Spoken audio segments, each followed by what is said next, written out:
বিপিএলে নিজেদের প্রথম ম্যাচে জয় দিয়ে শুরু করলো ঢাকা ক্যাপিটালস। রাজশাহী ওয়ারিয়র্সকে 5 উইকেটে হারায় তারা। আগে ব্যাট করতে নেমে শুরুতেই বিপদে পড়ে রাজশাহী। প্রথম বলেই ফিরে যান সাইফজাদা ফারহান।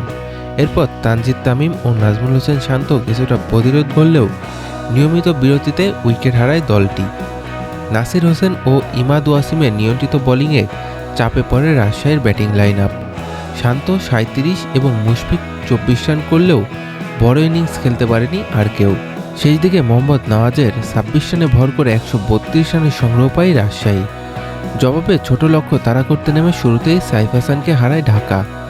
এরপর ওসমান খান ও আব্দুল আল মামুনকে ইনিংস সামাল দেন। মামুন 45 রান করে ফিরলেও জয়ের ভিত গড়ে দেন তিনি।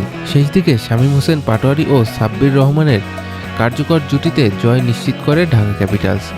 শামীম 17, সাব্বির 21 করে অপরাজিত থাকেন। বল হাতে ইমাদ ও ওয়াসিম 3 উইকেট নিয়ে ম্যাচের মোড় ঘুরিয়ে দেন।